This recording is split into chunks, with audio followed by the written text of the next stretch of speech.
I don't normally do movie reviews, so don't expect this to become a regular feature or anything, but I do think that this latest ultimate cut of Caligula is worth looking into from the perspective of esoteric symbolism. Now, if you've ever heard anything about the film Caligula, you're probably thinking to yourself, where's our review of A Dark Song? Where's our review of The Holy Mountain? Where's our review of Midsummer? Well, excellent question. Let me give you some context by reading out the first few lines that appear on the screen at the beginning of this new ultimate cut of the film. In 1976, Bob Guccione, founder of Penthouse magazine and one of the wealthiest men in America, financed the most expensive independent film in history. Guccione promised a new kind of movie which would combine sex and art to create a powerful portrait of one of history's most decadent figures, Caligula. Scripted by literary titan Gore Vidal and directed by art house filmmaker Tinto Brass, Caligula featured world-renowned actors of the British stage and was one of the most hotly anticipated movies of the 1970s. The film production was plagued with troubles. By the time the movie was finished, the budget had doubled, the writer had sued to have his name removed, the director had been forcibly expelled, and both the editor and the composer refused to be named in the credits. When Caligula was finally released in 1980, audiences and the cast were shocked to learn that the script had been discarded during editing and that graphic footage filmed by Guccione had been intercut with the original materials. Critics panned Caligula as sickening, worthless trash and a moral holocaust. Film prints were seized by police, people picketed outside of theaters, obscenity trials ensued. Yet it became one of the top-grossing films of 1980, an international spectacle whose notoriety persists to this day. With the source materials long thought destroyed, the mythical original vision of Caligula has been the stuff of legend for over 4 decades. The film you're about to watch is constructed from over 90 hours of rediscovered original camera negatives and location audio, presenting Caligula for the first time as it was performed in Rome in 1976. So hopefully this is a good hint that I'm not about to review the Caligula that you've heard of. In fact, this ultimate cut doesn't contain a single shot that was used in that original theatrical 1980 cut. Even Malcolm McDowell, who'd been quite rightly traumatized by the criminal treatment of his work and the work of all his colleagues and the production team, actually came out on Instagram to say, because of the brilliant work of Thomas Negovan, one of my best performances has finally come to light after 47 years. Now, when I found out that the man behind this monumental task of film redemption was none other than Thomas Negovan from Century Guild, the creator of Le Pater, one of the most beautiful and most dearly loved books on my shelves, you can imagine my excitement when he reached out to me to ask if I would like to see an advanced screening to pick out the esoteric symbolism and themes. Are you kidding? Like I'd miss out on an opportunity like that. It's definitely not a film for everyone. Don't go taking your family to this one. After all, this film does seek out the viewer's discomfort and pushes it in ways that we're not used to seeing in the average R-rated movie today. Now, I'm not going to do a play-by-play here. We'd be here until next year. But I do think that what we have here is a masterpiece describing the left-hand path. And no, I'm not talking about the dark fluff of angsty teens who imagine that asking demons for material comfort is the left-hand path. I do want to differentiate between asking demons for material help versus the left-hand path. They are quite separate things. But I do think that what we have here is a great representation of the left-hand path, the actual left-hand path. And I want to give you a couple of clues that I picked up on in the opening scenes of the film, which I think enhance the film's enjoyment if you know what you're looking at. So let's talk first of all about the hermetic and Kabbalistic visual coding that's present in the film from beginning to end. It's so precise that in my opinion, there's no possible way for it to have been a coincidence. Now, this is the Tree of Life, and for some of you watching, that's going to be a diagram that's very familiar. And for some of you watching, it'll maybe ring a bell, and for others, it's going to be the first time you see it. But essentially, it's a Kabbalistic device designed to categorize all of phenomena, material and spiritual, into neat boxes, or actually spheres or sephirot, that have very particular relationships to one another. You'll notice that each of these spheres has a planet associated to it and a color associated to it. And you probably know that the Roman gods were essentially the Greek gods with the names of their associated planets rather than the name traditionally given in Greek. So up here we have the divine triad, the divine masculine in white, the divine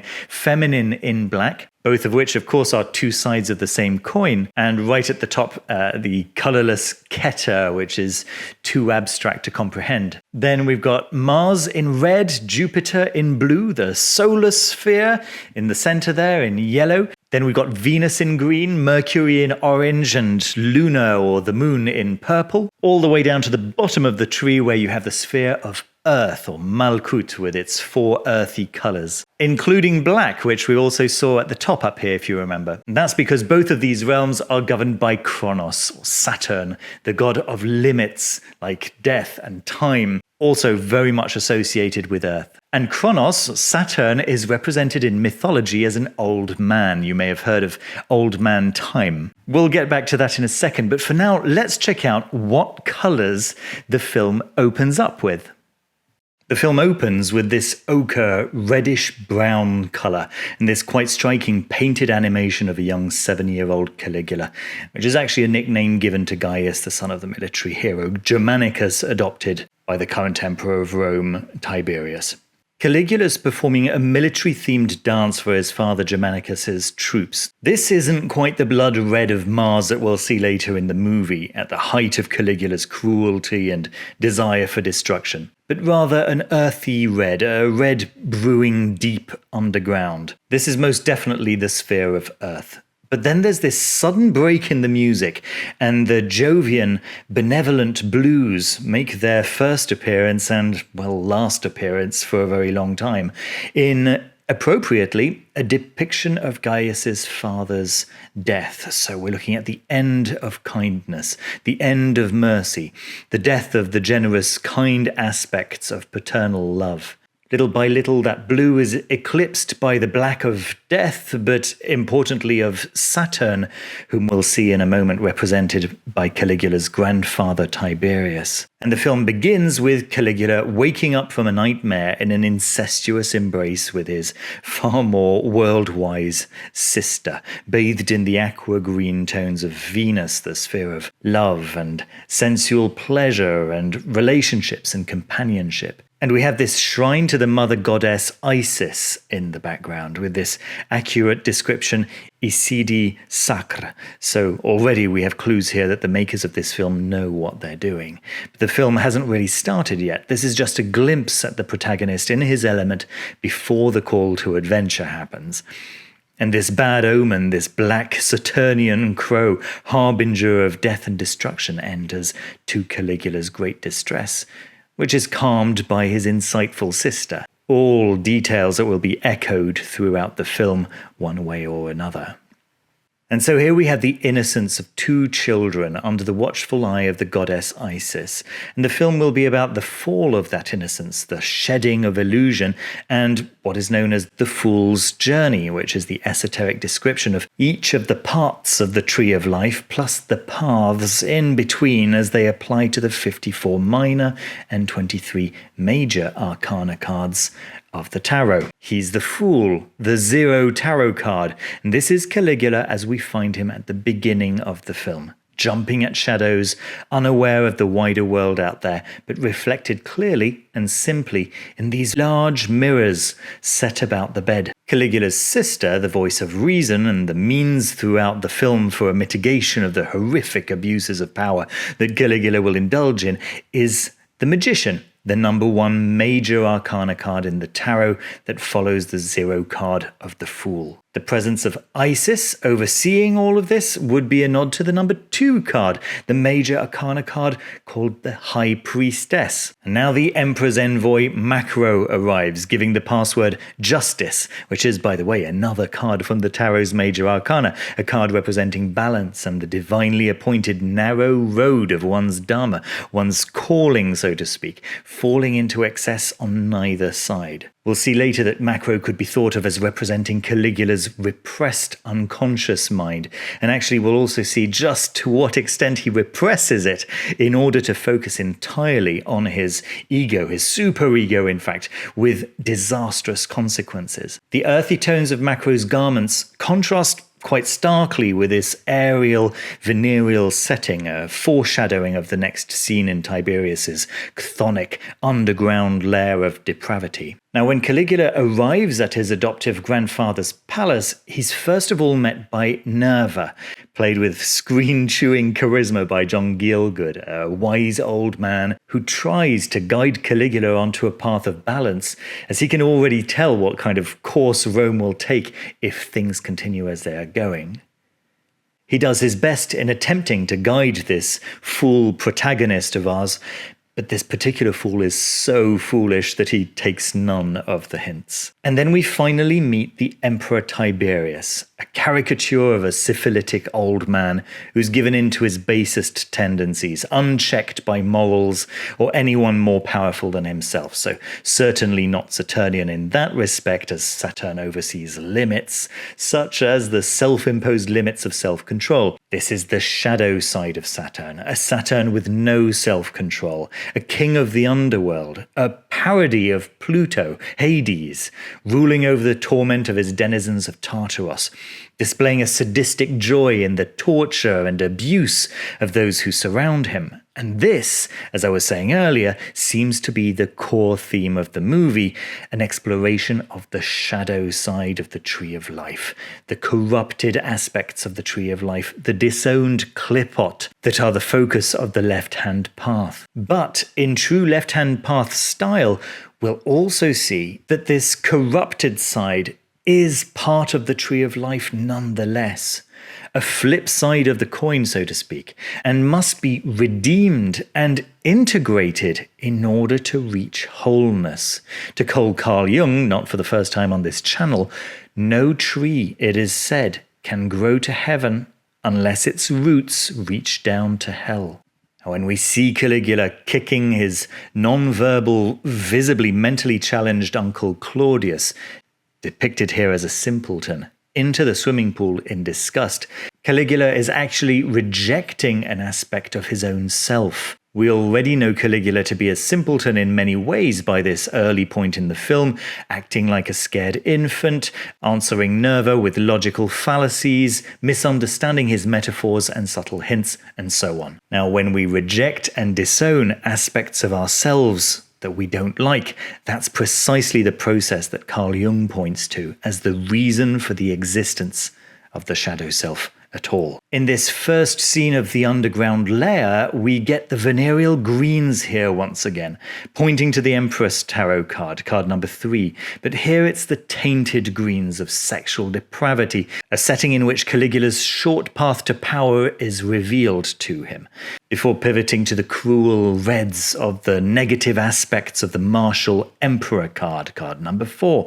of the tarot, of the next scene where the tortures and punishments of this imperial Tartarus are revealed. The surrealism of the torture immediately brings the hellish third part of Bosch's Garden of Earthly Delights painting to mind, again really leaning into that Hadean symbolism. And here we have a scene in which Caligula is handed a hand mirror. But some new realizations have happened since the previous time we saw mirrors in that first scene with his sister. By this time, Caligula's realized that his path to the throne has only a few obstacles to be removed. He has new ambitions, a very different way of seeing himself in that much smaller, tightly focused hand mirror, an idealized self rather than the plain self that he saw earlier in the much larger mirrors of that opening bedroom scene. This hand mirror that only shows the part of us that we choose to focus on is the superego, When we say, I'm not the kind of person who would do such and such a thing, we're talking about our ideal self. Of course, we have no idea whether we would do such and such given the right, or should I say the very wrong conditions. And this is that partial, idealized fantasy version of Caligula's self that he sees in this hand mirror and instantly falls in love with. And we can see Malcolm McDowell's incredible acting skills at work here, as all of this inner realization is made visible on his face. You must be the master of your own destiny. Take it with both hands. These words spoken by Macro's wife ring very differently when heard by a simpleton who's only a couple of hurdles to jump before accessing absolute, unrestricted earthly power. And we're about to see what kind of natural results and outcomes such a path leads to. Now, in the next scene, John Gielgud's Nerva decides that he can no longer live in a world in which morals are discarded for power. And those in charge of the largest empire in the world have no regard for anything or anyone but themselves. The Pope, the major arcana number 5, is the card of dogma. But the one who clings to ethical rules has no place in the chaotic world brought about by a self-interested ruling class who murder and destroy any goodness in the world that might get in their way. Macro, whom I already said represents Caligula's unconscious mind, while Caligula spirals into this deep obsession with his ego and superego, swears in fact, that Caligula will be the next emperor. And so when in the next scene Caligula literally wrests the imperial seal from his sick grandfather's hand, it's once again that tightly focused hand mirror that shows Caligula what he wants to see, the power that's within his grasp. But he's entirely blind to what's missing from his character in order to wield that power healthily. It's not even just that he's blind to it, he actively refuses to see it, shying away from the single act of courage that would be required of him to gain absolute power, delegating the task to Macro, who uses not a golden mirror, but a black veil to strangle the elderly emperor. You can probably guess what fate awaits Macro in Caligula's quest to suppress his unconscious mind, but for the rest, I'll leave a few surprises for your own viewing. You know what this film makes me think of? And this might sound surprising to some of you, but actually this film makes me think of Pinocchio. And for those of you who have worked out that Pinocchio is just a retelling of Apuleius's The Golden Ass, you'll probably see where I'm going with this. It's a story of initiation. It's a story of the destruction of the ego to allow space for divinity to take its place. So the wooden puppet gives into all its basest tendencies and gives into all temptations. And it's turned into this donkey that's abused and worked to exhaustion until at last it falls into this pit of despair. And it's at this lowest point that the ego wall is fragile enough for divinity to come in and offer redemption. And in Pinocchio, it's the blue fairy who tries to convince Pinocchio throughout the story, but it's only at this lower point that the message actually gets through. And in The Golden Ass, it's actually Isis herself, and that old debased self is given up entirely and transcended, so to speak. There we are. I hope that this handful of clues will help you to pick up on much more of the film's symbolism if you decide to watch it. A couple more things to note that may be helpful is that green is the color of femininity, but Mercury, the wielder of the caduceus, is androgynous. Hopefully that'll make sense when the time comes. And then white represents purity, present at the beginning of cycles, at the birth of things, but also present at the end of cycles when everything's decayed and the slate has been wiped clean, ready for a new beginning. Black represents death.